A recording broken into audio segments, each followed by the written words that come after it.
Hey guys, welcome to Honeycomb. My name is Keo, and today we're going to be opening up these sneakers. These are two pairs of sneakers. They're the same silhouette in different colorways, and they were sent over by our friends in Nike, so thank you so much to them. And these are actually a pair that I've been super excited to get my hands on for 2 years now. They first came out, I think, All-Star Weekend Chicago, and the story started to get told there. And this is the first time when this colorway, these colorways are more available, and I wanted to get a pair and show them to you guys. So I'm really happy that they're here today. We'll open up this yellow box. I've done some prep work, by the way, so I have taken a peek at these.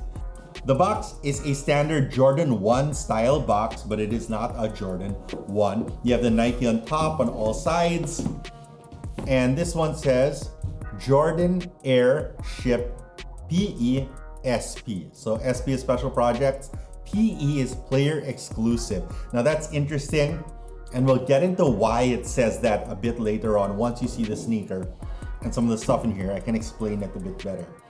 You open up the top, separating lid, and inside first you have some literature. And this is a booklet that tells you not the story that I'm going to tell you of the sneaker, but a booklet that tells you as if you went back in time to 1984-85 and bought this sneaker when it was available. I'll talk a little bit about it, and then it has this picture with a diagram of what goes into the sneaker. And I'm not going to dive into all of this, but there are a few things I want to point out when we go look at the shoe itself. If you get a pair, read this booklet. It's fantastic, and it helps you a lot appreciate what's going on here with the sneakers that you get.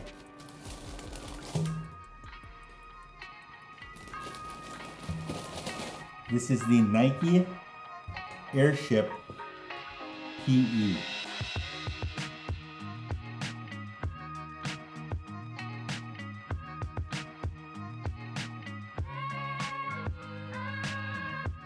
Now this one is in the University Gold colorway, which is a yellow.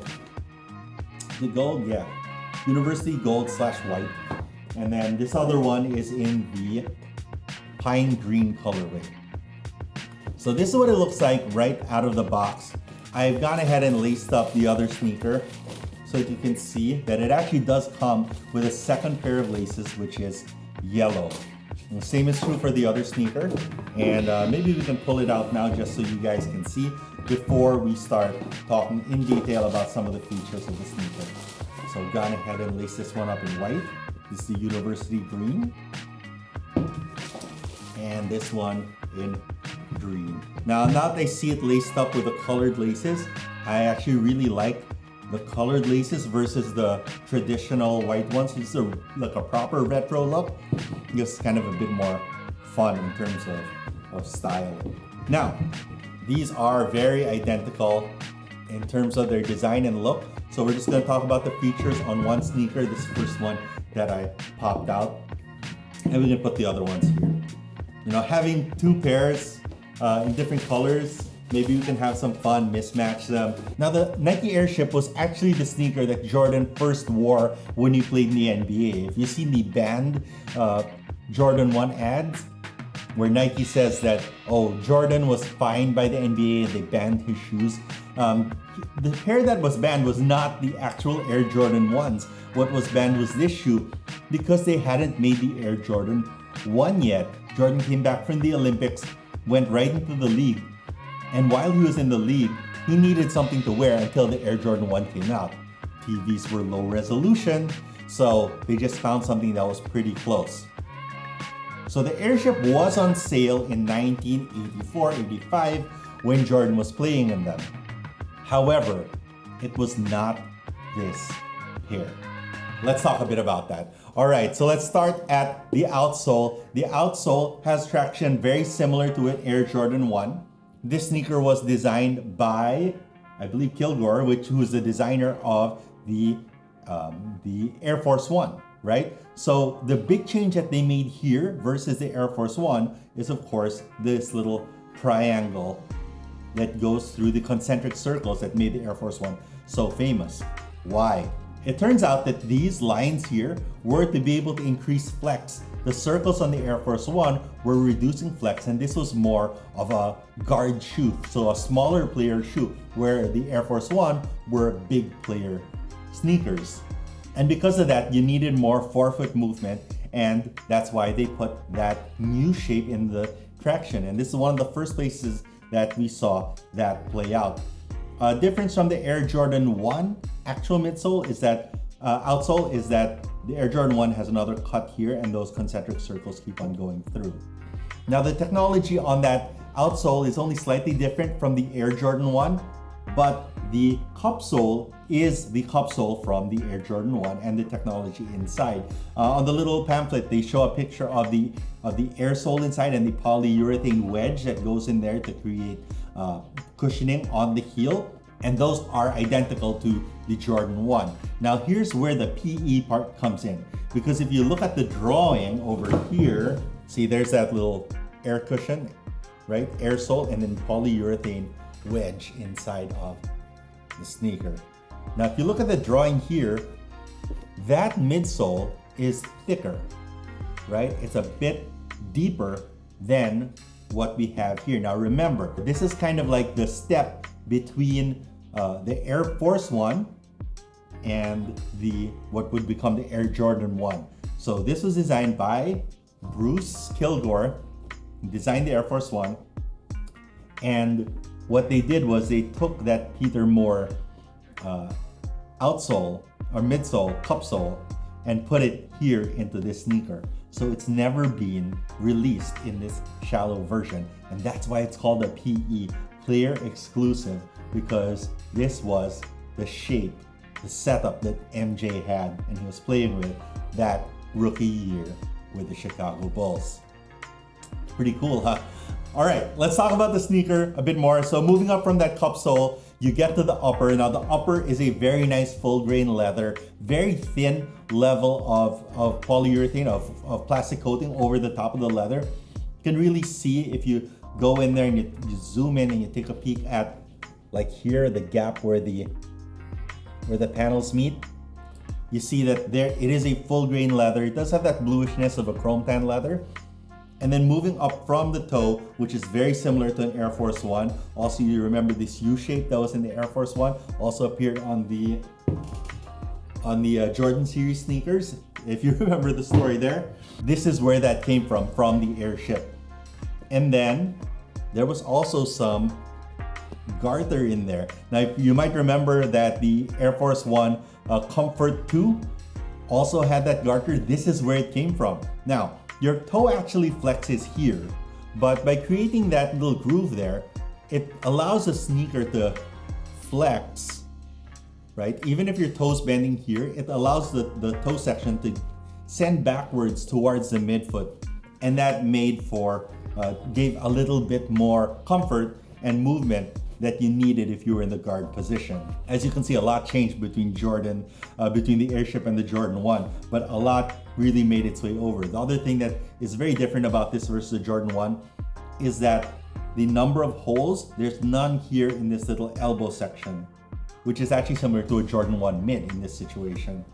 Now that nice leather, we find it all over the sneaker. It's all some very nice premium leather on both colorways.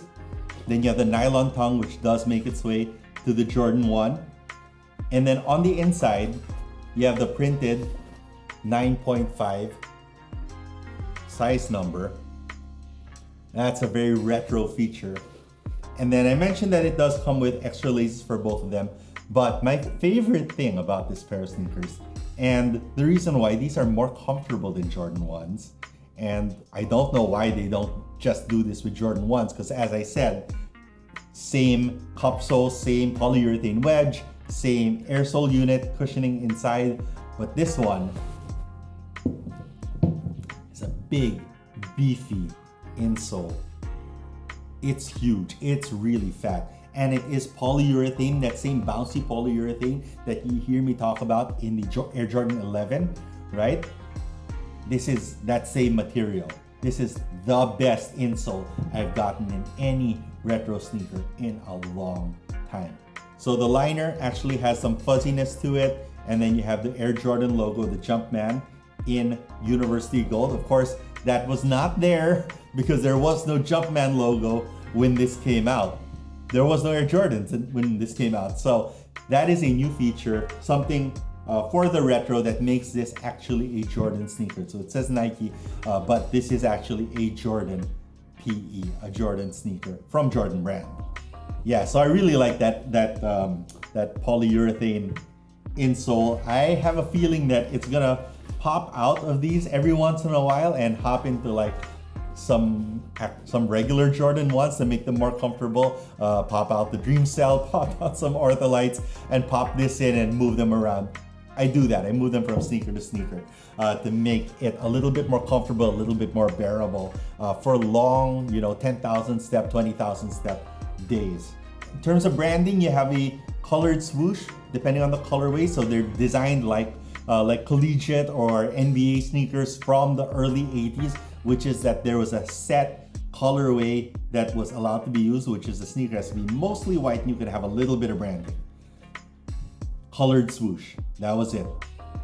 And then it's basically mirrored on the green colorway and the pine green colorway. So University Gold, pine green.